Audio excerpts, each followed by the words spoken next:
প্রথম আসমানের দরজা খুলে দেওয়া হলো, আকাশে উঠে গেলেন। যাওয়ার পর বাবা আদমের সাথে সাক্ষাৎ হয়ে যায়। বাবা আদম নবীকে স্বাগত জানাই। নবীকে স্বাগত জানানোর পর নবীকে কল্যাণের দোয়া করেন। জিব্রাইলকে নবী ডেকে ডেকে বলে, ও ভাই জিব্রাইল, ইনি কে? জিব্রাইল বাবা আদমের পরিচয় দেখায় দেয়, বলেন ইনি হলেন সর্বপ্রথম নবী, তিনি হলেন বাবা আদম আলাইহিস সালাম। সুবহানাল্লাহ, ইনি হলেন সর্বপ্রথম নবী বাবা আদম। আমার আপনার নবী রাহমাতুল লিল আলামিন আদম নবীকে বসা অবস্থায় দেখলেন। আদম নবীকে স্বাগত জানাইলো, কল্যাণের দোয়া করলো। নবী আদম নবীর দিকে তাকায় দেখে আদম নবীর ডান পাশে কিছু লোক বসা, বাম পাশে কিছু লোক বসা। আদম নবী যখন ডান পাশে লোকদের দিকে তাকায়, তাকানোর পর মুস্কি মুস্কি হেসে দেয়, মনে বড় আনন্দ পায়। আর যখন বাম পাশের লোকদের দিকে এইভাবে তাকায়, মনটা মলিন হয়ে যায়, চেহারাটা মলিন হয়ে যায়, মনটা বেজার হয়ে যায়। মনের মধ্যে কেমন জানি কষ্টের একটা ছাপ দেখা যায়। আপনার আমার নবী জিব্রাইলকে বলে, ও ভাই জিব্রাইল, এ হালাত কেন? আমার আব্বা জান আদম ডান দিকে তাকায় হাসে, আর বাম দিকে তাকায় চেহারাটা মলিন হয়ে যায়, কান্না কান্না ভাব হয়ে যায়। কারণটা কি? কারণটা বলো রে জিব্রাইল। জিব্রাইল বলে, ও আল্লাহর নবী গো, বাবা আদমের ডান পাশে যে লোকগুলো দেখতেছেন, এই লোকগুলো হলো আপনার উম্মতের জান্নাতি লোক। আর বাবা আদমের বাম পাশে যে লোকগুলো দেখতেছেন, এই লোকগুলো হলো আপনার উম্মতের জাহান্নামী লোক। যখন জান্নাতীদের দেখে মনে বড় আনন্দ আসে, মুস্কি মুস্কি হাসে। আর যখন জাহান্নামীদেরকে দেখে তারা জাহান্নামের আযাব ভোগ করবে, তার মনে বড় কষ্ট আসে, চেহারাটা মলিন হয়ে যায়, তার অন্তরটার মধ্যে বড় আঘাত লাগে, এই জন্য তার মনটা খারাপ হয়ে যায়। ও ভাই, আল্লাহর কাছে দোয়া করুন, আল্লাহ তাআলা যেন ডানপন্থী ডান পাশের জান্নাতীদের দলভুক্ত হিসেবে কবুল করেন, বলেন আমিন। নবী বলেন, মক্কা থেকে কাফের বেঈমানদের নির্যাতন সইতে না পারে আমি ভ্রমণ করে আমার নানার দেশে, আমার নানার বাড়িতে চলে যাই, তায়েফ এলাকায় চলে যাই। তায়েফ এলাকায় যাওয়ার পর তায়েফের সাকিব গোত্রের 3 জন সর্দারকে আমি ইসলামের দাওয়াত দেই। 3 জন সর্দারের মধ্যে একজনের নাম হলো ইবনে আব্দে আদিল ইবনে বুলাল, আরেকজনের নাম হলো মাসউদ ইবনে আমর, আরেকজনের নাম হলো হাবিব ইবনে আমর। এই 3 সাকিব গোত্রের নেতাদেরকে আমি ইসলামের দাওয়াত দিলাম। ইসলামের দাওয়াত দেওয়ার পর 3 জনের মধ্য থেকে একজন আমাকে বলতে লাগলো, আল্লাহ তাআলার আর কোনো কাজ ছিল না, কুরাইশ বংশ থেকে তোমাকে নবী বানাইছে, তোমার মতো আব্দুল্লাহর বেটা মুহাম্মদকে আল্লাহ নবী বানাইছে, আল্লাহ আর কাউকে চোখে দেখে নাই। এমন করে নবীকে সরায়া দিল। বর্ণনায় পাওয়া যায় দ্বিতীয় আরেকজন নবীকে বলে, চলে যাও চলে যাও, তোমার কোনো কথা আমরা শুনতে চাই না। নবীর কোনো কথা সে শুনতে চাইল না। 3 নম্বর সাকিব গোত্রের নেতা, 3 যিনি ছিলেন, তিনি নবীর দিকে তাকাইলই না।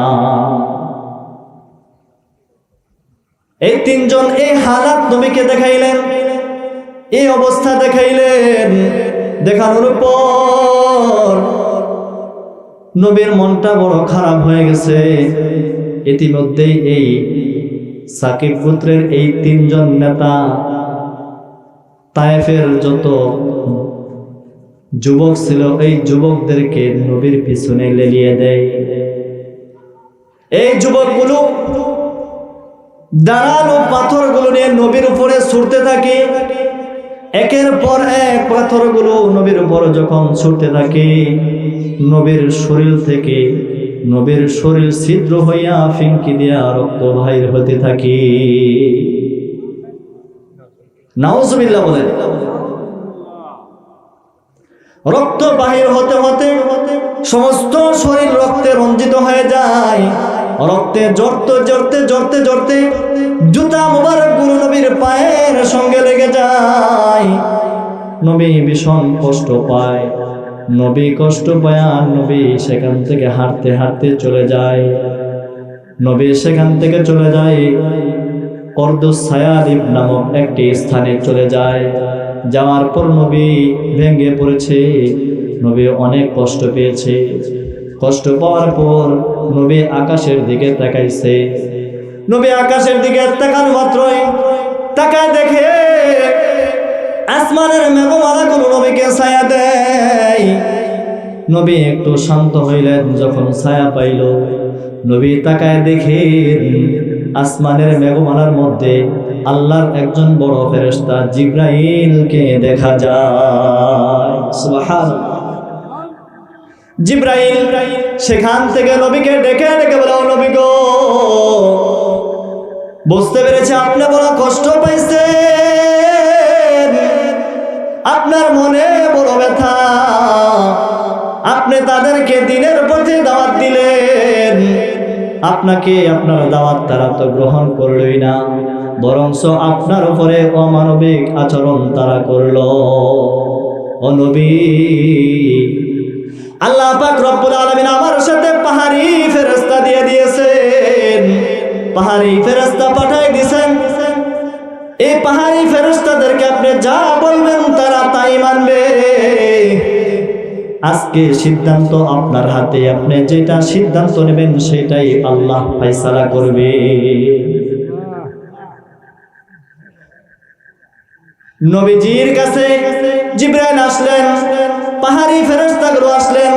পাহাড়ি ফেরেশতাগুলো নবীকে ডেকে বলে, ওগো আল্লাহর নবী গো, আপনাকে তায়েফবাসী এত কষ্ট দিল গো, আপনি শুধু অনুমতি দেন এই দুই পাশের পাহাড়গুলো তাদেরকে চাপা দিয়ে নির্মূলে ধ্বংস করে দিব। নবী বলেন, না না না, ও পাহাড়ি ফেরেশতারি, তারা হয়তো বুঝে নাই, না বুঝে আমার উপরে তারা আঘাত করেছে। হতে পারে তাদের ঐরস থেকে, তাদের বংশ থেকে আল্লাহ পাক রব্বুল আলামিন মানব জাতিগুলো পাঠাইবেন।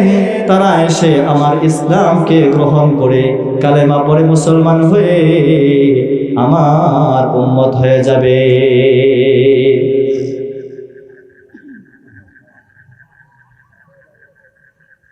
নবীর কত মায়া, কত দয়া, নবী কত মায়াবান। নবীর উপরে এতভাবে নির্মমভাবে আঘাত করলো, নবী প্রতিশোধ নিতে চাইল না। আজকে আমার আপনার দিকে তাকায় দেখেন, কেউ একটু কটু কথা বললে কথার জবাব না দিয়ে সেখান থেকে আমরা সরি না, কথা বলেন ঠিক কি না? কেউ যদি একটু আঘাত করে আমি তার প্রতিশোধ না নিয়ে ক্ষান্ত হই না। ও ভাই, আখেরি নবীর কি আদর্শ ছিল? আখের নবীর যে আদর্শ ছিল, আখের নবীর উম্মতদের তো সেই আদর্শ থাকা দরকার, ঠিক কিনা? কিন্তু নবীর আদর্শ বলে গেছি ভাই, প্রতিশোধ নেওয়া এটা কোনো ভালো কাজ নয়।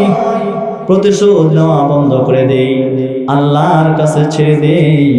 আল্লাহ তাআলা চাইলে আমার আপনার প্রতিশোধের চাইতে বহু বহু গুণে কঠিন প্রতিশোধ নেবেন, কথা বলেন ঠিক কি না? ইমানদার মুসলমান ভাইরা আমার, মায়ার নবী কর্দুস সায়ালিব নামক স্থানে বসলেন। বসার পর পাহাড়ি ফেরেশতাদেরকে পাঠাই দিলেন। নবী সেখান থেকে হেঁটে হেঁটে হেঁটে হেঁটে একটা আঙ্গুরের বাগানে গেলেন। আঙ্গুরের বাগানে যাওয়ার পর নবী আকাশের দিকে তাকায়া তাকায়া মালিককে বলে, ও দয়ার মালিক, আপনি কাদের কাছে আমাকে পাঠাইলেন? যারা আমার কোনো কথা শোনে না, যারা আমাকে মানতে চায় না, বরং আমার উপরে আঘাত করে আপনি কাদের কাছে পাঠাইলেন? আল্লাহ পাক রব্বুল আলামিন নবীর এই কষ্টটা শুনিয়া জিবরাইলকে ডেকে ডেকে বলে, ও ভাই জিবরাইল, আমার বন্ধুর মনে বড় ব্যথা, আমার বন্ধুর এই মনের ব্যথাটা, মনের কথাটা আমি কথার মাধ্যমে জবাব দিতে চাই না, আমার বন্ধুর এই কথার জবাব আমি বাস্তবে দিব। সুবহানাল্লাহ। ও জিবরাইল, যাও যাও যাও, আমার বন্ধুকে দুনিয়ার জমিন থেকে উঠায়া আমার কাছে নিয়ে আসো, আমি বাস্তবে এই কষ্টের বাস্তবে ফল আমি আল্লাহ তাআলা দান করব। নবীকে আমি সান্ত্বনা দিব, আমি কাজের মাধ্যমে, কথার মাধ্যমে নয়, বাস্তবে কাজের মাধ্যমে নবীকে আমি সান্ত্বনা দিব, আমার বন্ধুকে সান্ত্বনা দিব। আল্লাহর নবীকে এখানতেই বলা হয়, এটাই হচ্ছে মেরাজের মূল উদ্দেশ্য, মূল লক্ষ্য, নবীকে সান্ত্বনা দেওয়ার জন্য, নবীর কষ্ট লাঘব করার জন্য, কষ্ট দূর করার জন্য আল্লাহ পাক রব্বুল আলামিন দুনিয়ার জমিনে রাত্রিবেলা জাগ্রত অবস্থায় অল্প সামান্য সময়ের মাধ্যমে নবীকে আল্লাহর কাছে নিয়ে চলে যায়। সুবহানাল্লাহ। ইমানদার মুসলমান ভাইরা আমার, নবীকে কখন নিয়ে যায়? দুনিয়ার জমিন থেকে নবীকে আল্লাহর কাছে কোন সময় নিয়ে যায়? বর্ণনার মধ্যে পাওয়া যায়, নবীর হিজরতের 1 থেকে 1.5 বছর আগে নবীর এই মেরাজ হয়। আল্লাহ পাক রব্বুল আলামিন কুরআনুল কারীমে সূরাতুল বনী ইসরাঈলের 1 নম্বর আয়াতে বলেন, সুবহানাল্লাযী আসরা বিআবদিহি লাইলাম মিনাল মাসজিদিল হারাম ইলাল মাসজিদিল আকসা। পবিত্র সত্তার পবিত্রতা বর্ণনা করতেছি, ওই আল্লাহর পবিত্রতা বর্ণনা করতেছি, যিনি তার বান্দাকে রাত্রিবেলায় অল্প সময়ের মধ্যে মসজিদুল হারাম থেকে মসজিদুল আকসা পর্যন্ত ভ্রমণ করাইলেন, তার পবিত্রতা বর্ণনা করতেছি। আল্লাহ পাক রব্বুল আলামিন বলেন, কেন ভ্রমণ করাইছেন? আল্লাযী বারাকনা হাওলাহু লিনুরিয়াহু মিন আয়াতিনা ইন্নাহু হুয়াস সামিউল বাসীর।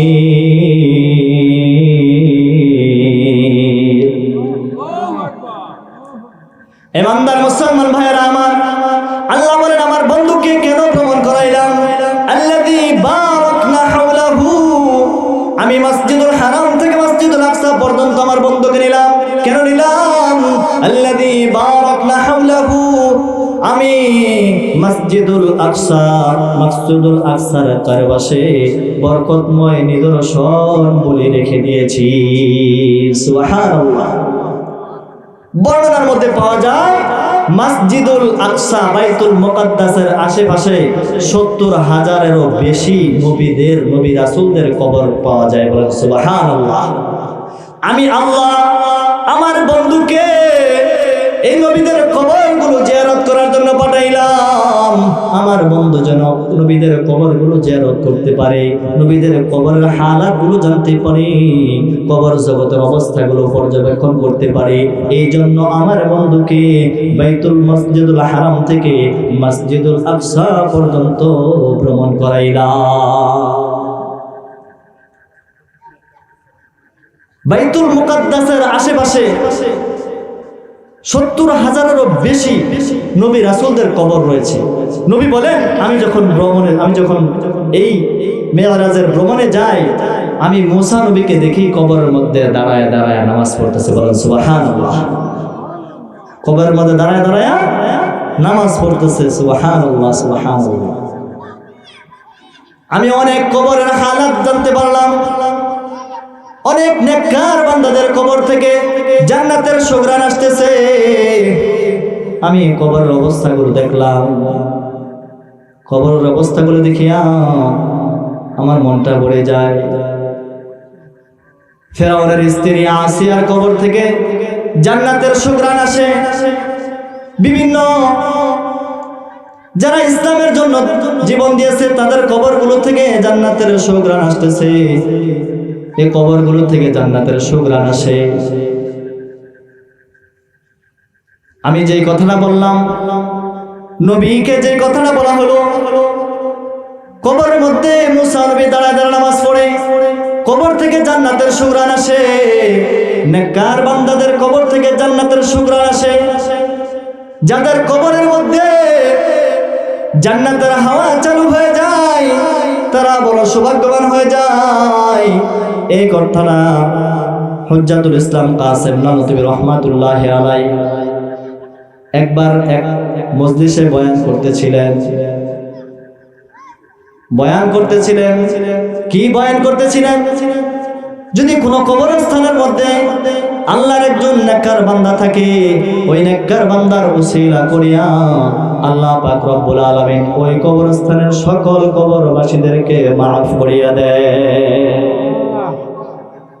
এই বয়ানটা শোনার পর হুজ্জাতুল ইসলাম কাসেম নানুতুবি রহমাতুল্লাহি আলাইহি তার একজন খাদেম ছিল, গ্রাম্য অশিক্ষিত মূর্খ একজন খাদেম ছিল, নাম ছিল তার আল্লাদিন। নাম কি ছিল?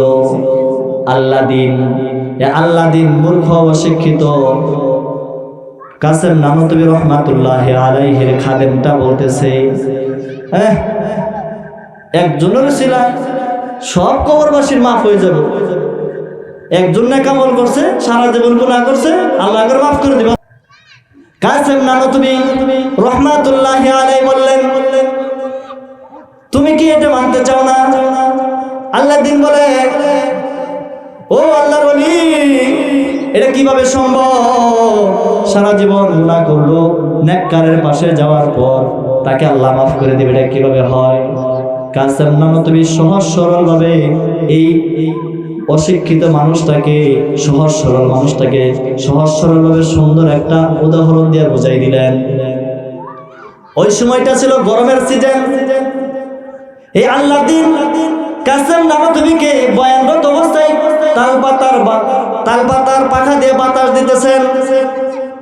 তখন কাসেম নানুতুবি রহমাতুল্লাহি আলাইহি আল্লাদিনকে বলে, ও আল্লাদিন, এই দেখো তুমি আমাকে বাতাস দিতেছ, তুমি বুঝে থাকলে বলো এই বাতাসটা শুধু আমার গায়ে লাগতেছে নাকি আমার চারপাশে যারা আছে তাদের গায়েও কিছু কিছু লাগতেছে? আল্লাদিন বলে, হ্যাঁ, আপনার গায়েও লাগতেছে, আপনাকে কেন্দ্র করে বাতাস দেই, এইটার বাতাস কিছু কিছু তারাও পায়। ঘরের মধ্যে আমরা ফ্যান টানাই, ফ্যান টানানোর পর ফ্যান সুইচ দেই একজনকে কেন্দ্র করে, হাইরে গরম লাগতেছে, ফ্যানটা চালালে হয়তো শরীরটা ঠান্ডা হবে।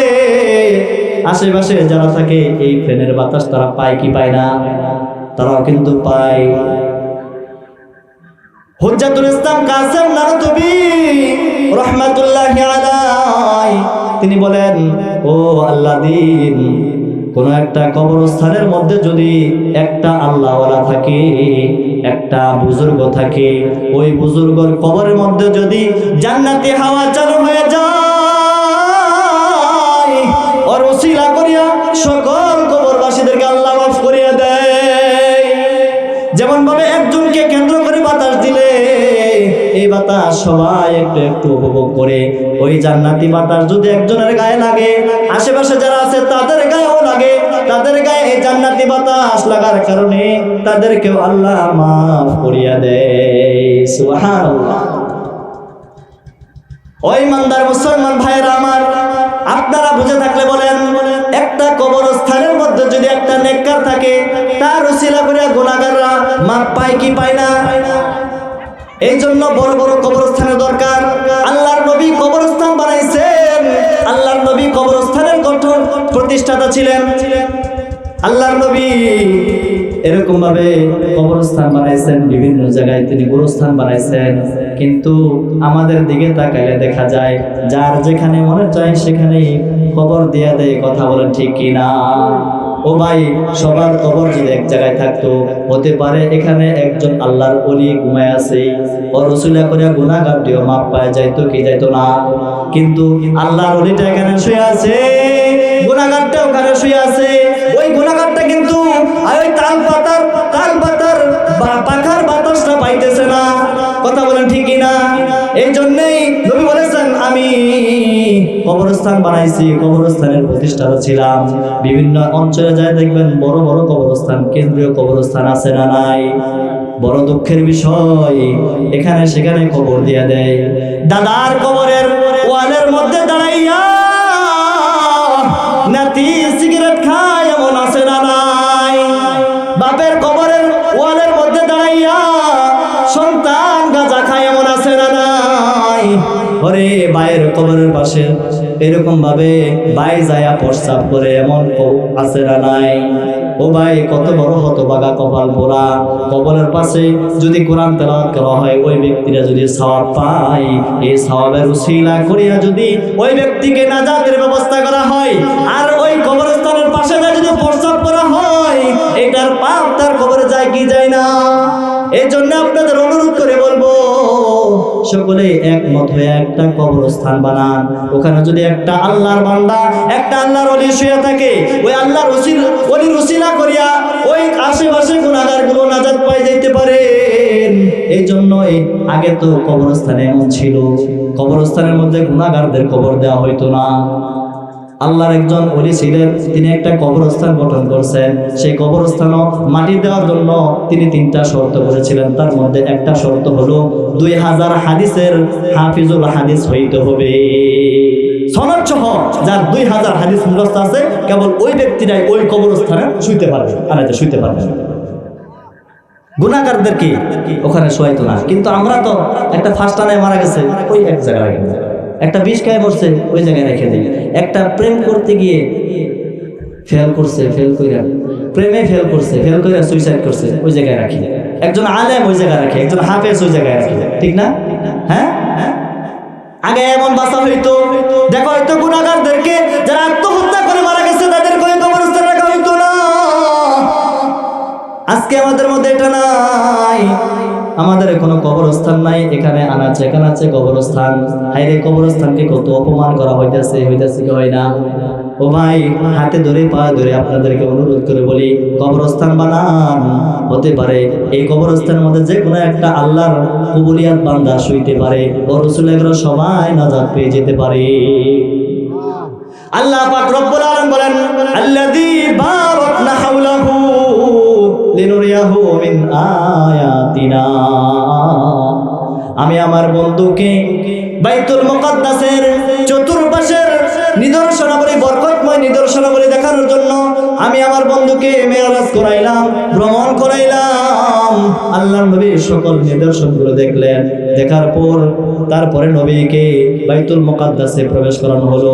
বাইতুল মুকাদ্দাসে নবীকে যখন মসজিদুল হারাম থেকে মসজিদুল আকসায় নিয়ে যাওয়া হয়, মসজিদুল হারামে নবী, মক্কা নগরীতে নবীর চাচাতো বোন উম্মে হানির ঘরে নবী শুয়ে আছেন। উম্মে হানির ঘরে নবী শুয়ে আছে। হঠাৎ করে গভীর রাত্রে নবী উপরের দিকে তাকায়, দেখে নবীর ঘরের ছাদটা খোলা, ছাদটা ছিদ্র দেখা যায়।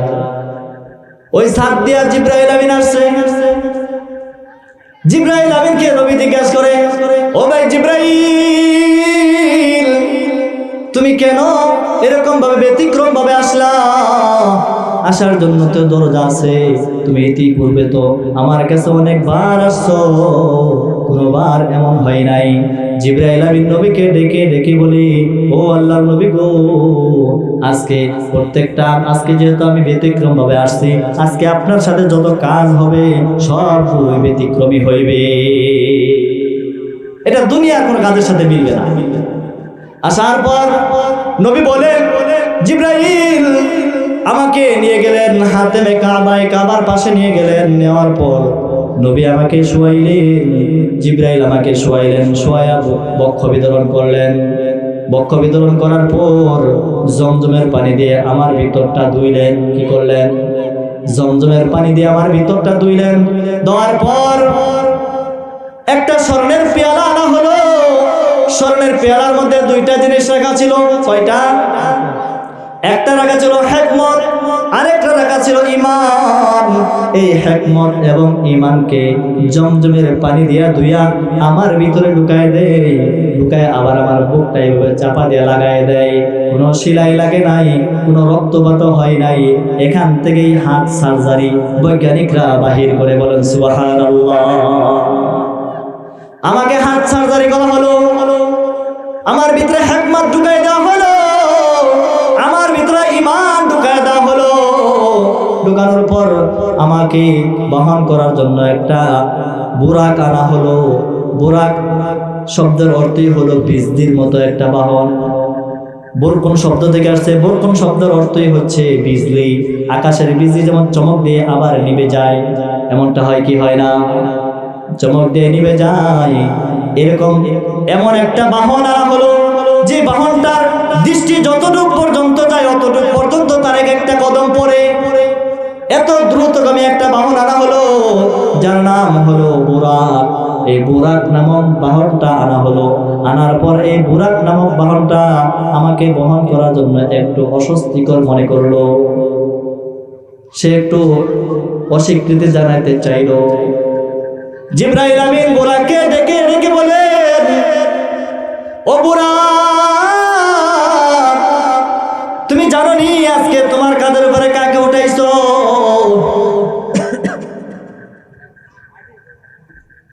ইতিপূর্বে এই ব্যক্তিটার চাইতে সম্মানী কোনো ব্যক্তি তোমার উপরে আরোহণ করে নাই।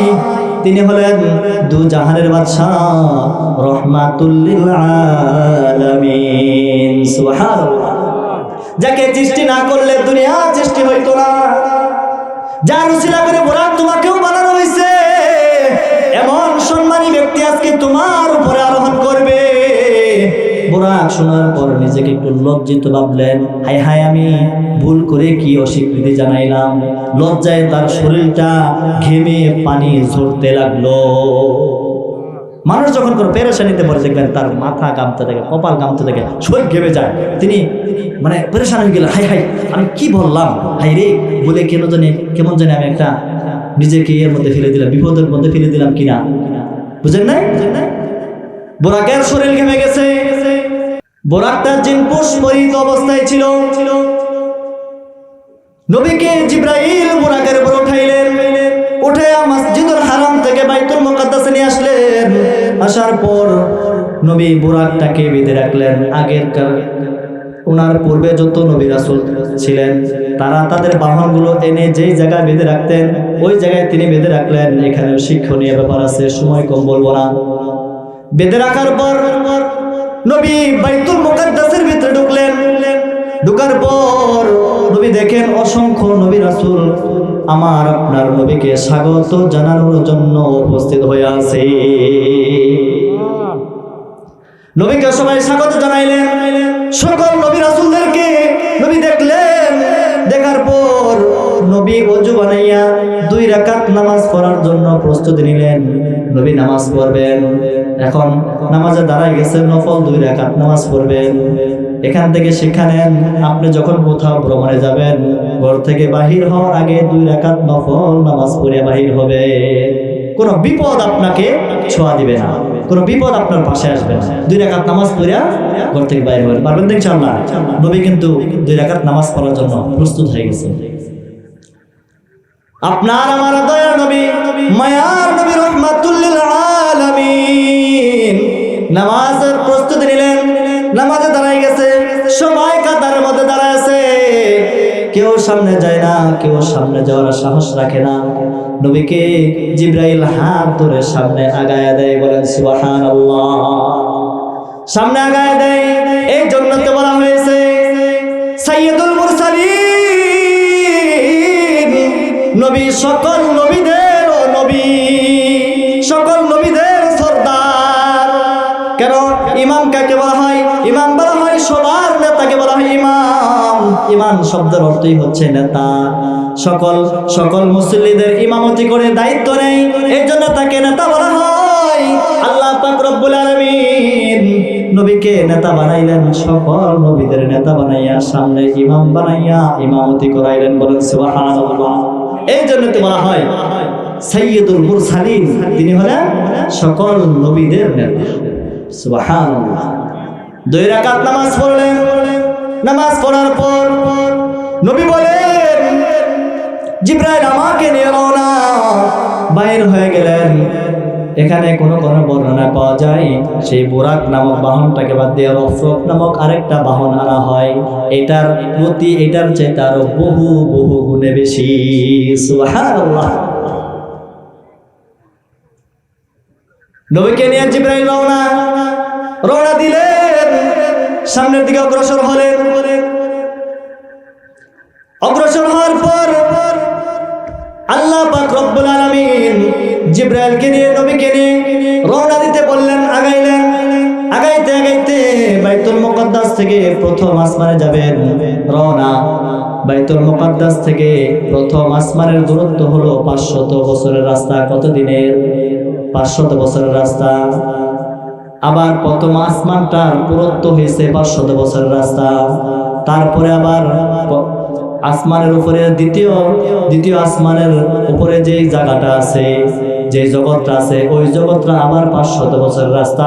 তারপরে দ্বিতীয় আসমানটা, তার পুরুত্বটা হলো 500 বছরের রাস্তা। এরকম ভাবে প্রত্যেকটা জগৎ 500 বছরের রাস্তা, প্রত্যেকটা আসমানের পুরুত্ব হলো 500 বছরের রাস্তা।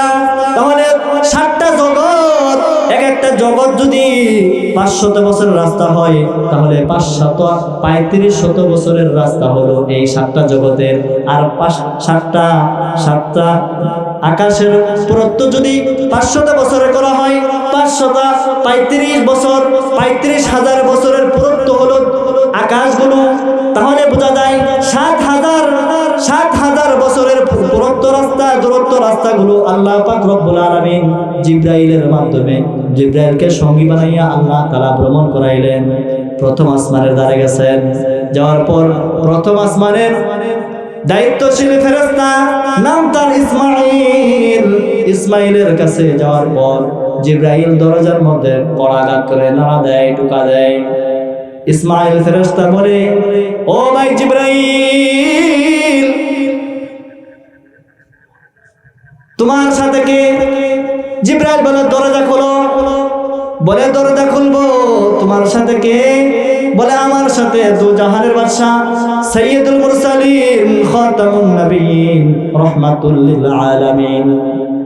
ইসমাইল ফেরেশতা, আকাশের দায়িত্বশীল ফেরেশতা, জিবরাইল আমিনকে বলে, ও ভাই জিবরাইল, তাকে নিয়ে আসার জন্য, নবীকে নিয়ে আসার জন্য দুনিয়ার জমিনে তোমাকে কি আল্লাহ তাআলা পাঠাইছেন কিনা? বলে, হ্যাঁ, আল্লাহর কাছে আল্লাহর বন্ধুকে নিয়ে যাওয়ার জন্য আল্লাহ তাআলা আমাকে পাঠাইছে। সুবহানাল্লাহ। বলার সাথে সাথে, নবীর কথা বলার সাথে সাথে দরজা খুলে দেয়।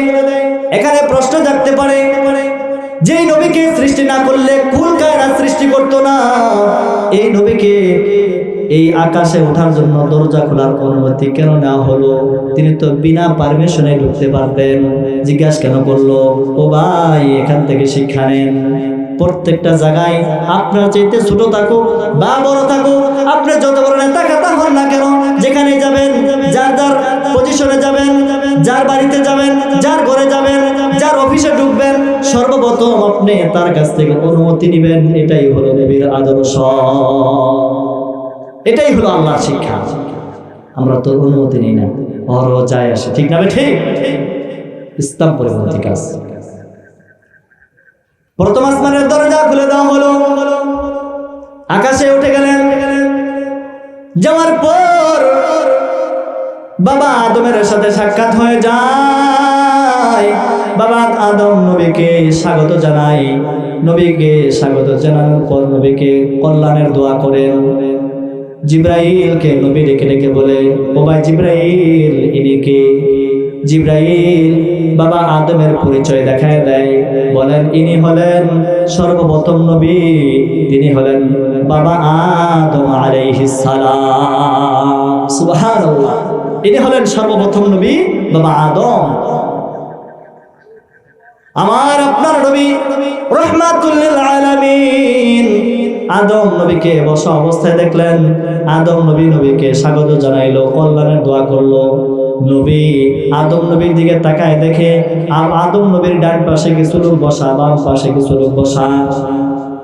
আদম নবী যখন ডান পাশে লোকদের দিকে তাকায়, তাকানোর পর মুস্কি মুস্কি হেসে দেয়, মনে বড় আনন্দ পায়। আর যখন বাম পাশের লোকদের দিকে এইভাবে তাকায়, মনটা মলিন হয়ে যায়, চেহারাটা মলিন হয়ে যায়, মনটা বেজার হয়ে যায়। মনের মধ্যে কেমন জানি কষ্টের একটা ছাপ দেখা যায়। আপনার আমার নবী জিবরাইলকে বলে, ও ভাই জিবরাইল, এ হালাত কেন? আমার আব্বা জান আদম ডান দিকে তাকায় হাসে, আর বাম দিকে তাকায় চেহারাটা মলিন হয়ে যায়, কান্না কান্না ভাব হয়ে যায়। কারণটা কি? কারণটা বলো রে জিবরাইল। জিবরাইল বলে, ও আল্লাহর নবী গো, বাবা আদমের ডান পাশে যে লোকগুলো দেখতেছেন, এই লোকগুলো হলো আপনার উম্মতের জান্নাতি লোক। আর বাবা আদমের বাম পাশে যে লোকগুলো দেখতেছেন, এই লোকগুলো হলো আপনার উম্মতের জাহান্নামী লোক। যখন জান্নাতীদের দেখে মনে বড় আনন্দ আসে, মুস্কি মুস্কি হাসে। আর যখন জাহান্নামীদেরকে দেখে তারা জাহান্নামের আযাব ভোগ করবে, তার মনে বড় কষ্ট আসে, চেহারাটা মলিন হয়ে যায়, তার অন্তরটার মধ্যে বড় আঘাত লাগে। এই জন্য তার মনটা খারাপ হয়ে যায়। ও ভাই, আল্লাহর কাছে দোয়া করুন, আল্লাহ তাআলা যেন ডানপন্থী, ডান পাশের জান্নাতীদের দলভুক্ত হিসেবে কবুল করেন, বলেন আমিন। সেখান থেকে চলে যায় আদম নবী, আমার আপনার নবীকে স্বাগত জানায়, কল্যাণের দোয়া করে দেয়। যাও যাও যাও সন্তান, যাও মালিকের সাথে সাক্ষাৎ করে আসো, মালিকের আমন্ত্রণে তুমি যাও, দোয়া করে দেয়। এরকম ভাবে চলতে থাকলেন, চলতে চলতে দ্বিতীয় আসমানে যায়। দ্বিতীয় আসমানে যাওয়ার পর দ্বিতীয় আসমানের দায়িত্বশীল ফেরেশতাকে যায় ডাক দেয়। এরকম ভাবে দরজার মধ্যে করাঘাত করে, করাঘাত করার পর সেরকম একইভাবে জিজ্ঞাসা করে, আপনার সাথে কে? তিনি পরিচয় দেয়, তিনি হলেন সাইয়্যিদুল মুরসালিন, খাতামুন নবিয়্যিন, রাহমাতুল লিল আলামিন। একইভাবে প্রশ্ন করে, ওনাকে কি নিয়ে আসার জন্য অনুমোদন দেওয়া হয়েছে কিনা? জিবরাইল বলে, হ্যাঁ হ্যাঁ হ্যাঁ, তাকে নিয়ে আসার জন্য অনুমোদন দেওয়া হয়েছে। আল্লাহ তাকে স্বাগত জানাইছে, আল্লাহর কাছে তাকে ডাকাইছে, আমাকে দুনিয়াতে পাঠাইছে, যাও আমার বন্ধুকে নিয়ে আসো। দরজা খুলে দেওয়া হয়। দরজা খোলার পর আমার আপনার নবী দ্বিতীয় আকাশের উপর উঠে যায়। ওঠার পর সেখানে যায় দেখে দুইজন নবী, তারা সম্পর্কে খালাতো ভাই। সম্পর্কে কি? খালাতো ভাই। ইয়াহইয়া ইবনে জাকারিয়া, ঈসা ইবনে মারইয়াম, এই দুইজন খালাতো ভাইকে দেখতে পায়। দেখার পর তাদের সাথে জিবরাইল নবী আমার আপনার নবীকে পরিচয় করায় দেয়। ইনি হলেন ইয়াহইয়া ইবনে জাকারিয়া, ইনি হলেন ঈসা ইবনে মারইয়াম। এরা সম্পর্কে দুইজন খালাতো ভাই হয়। তারা দুইজনে নবীকে স্বাগত জানায়, গ্রহণ করে, এবং তারা দুইজনে নবীর জন্য কল্যাণের দোয়া করে দেয়। যাও যাও যাও মালিকের সাথে সাক্ষাৎ করে আসো। দ্বিতীয় আসমান ওভারটেক করে তৃতীয় আসমানের দরজার কাছে যায়। একই রকম দরজার দ্বাররক্ষী, দারওয়ান নাকি মুআমালা করে দরজা খুলে দেওয়া হয়। সেখানে যাওয়ার পর যায় দেখেন ইউসুফ নবীকে দেখা যায়। সেখানে যাওয়ার পর ইউসুফ নবীকে আমার আপনার নবী দেখিয়া তিনি ধারণা করলেন দুনিয়ার অর্ধেক সুন্দর যেন ইউসুফ নবীকে আল্লাহ দান করেছে।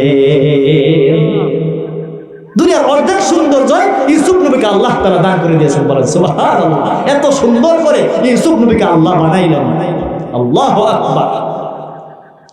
ও ভাই, ইউসুফ নবীর সুন্দর যেমন, ইউসুফ নবীর সুন্দর দেখিয়া মিশরের রমণীরা কিন্তু হাত কেটে ফেলেছে। আমার আপনার নবীর সুন্দর কেমন? আমার আল্লাহ বলেন আমার আপনার নবীর সৌন্দর্যটা ওই রকম, যে রকম সুন্দর বানাইলে সারা বিশ্বের মধ্যে সবচেয়ে সুন্দর হবে, তেমন সুন্দর করে আমার বন্ধুকে আমি আল্লাহ বানাইছি। ইউসুফ নবীকে দেখিয়া মিশরের রমণীরা হাত কেটে ফেলেছে। আমার বন্ধুকে যদি ওই মিশরের রমণীরা দেখতো তাহলে তাদের হাত নয় তাদের কলিজাগুলো কেটে ফেলতো। এত সুন্দর করে আমার বন্ধুকে আমি বানাইছি, বলেন আল্লাহু আকবার। আমার আপনার নবী কত সুন্দর ছিলেন। ও ভাই ইমানদার মুসলমান, আল্লাহর গোলাম, গভীর মনোযোগ দিয়ে বোঝার চেষ্টা করেন। ইউসুফ নবী স্বাগত জানায়, কল্যাণের দোয়া করে, বলে যান যান যান, আল্লাহর সান্নিধ্যে যান, দোয়া করেন, চলে যায়। তৃতীয় আসমান অবত্যাগ করলেন, চতুর্থ আসমানে যায়। চতুর্থ আসমানের দারওয়ান, দ্বাররক্ষী ফেরেশতা একই রকম প্রশ্ন করে, জবাব দেওয়া হয়। তৃতীয় আসমান অবত্যাগ করে চতুর্থ আসমানে উঠে যায়, অনুমোদন দেওয়া হয়, খুলে দেওয়া হয়, উঠে যায়। যাওয়ার পরে সেখানে দেখে ইদ্রিস নবীকে দেখা যায়। ইদ্রিস নবীর সাথে সাক্ষাৎ হয়, ইদ্রিস নবীর সাথে পরিচয় হয়। জিব্রাইল পরিচয় করাই দেয়। জিব্রাইল পরিচয় করাই দেওয়ার পর আমার আপনার নবীকে ইদ্রিস নবী স্বাগত জানায়, গ্রহণ করে এবং কল্যাণের দোয়া করে চতুর্থ আসমান অবত্যাগ করে পঞ্চম আসমানে যায়। সেখানে যাওয়ার পর দেখে হারুন আলাইহিস সালাতু ওয়াস সালামকে দেখা যায়। হারুন আলাইহিস সালাতু ওয়াস সালাম আমার আপনার নবীকে স্বাগত জানায়, কল্যাণের দোয়া করে। সেখান থেকে ষষ্ঠ আসমানে যায়। ষষ্ঠ আসমানে যাওয়ার পর দেখতে পাই মুসা নবীকে। মুসা নবী সেখানে বসে আছেন। মুসা নবীর সাথে পরিচয় করানো হয়।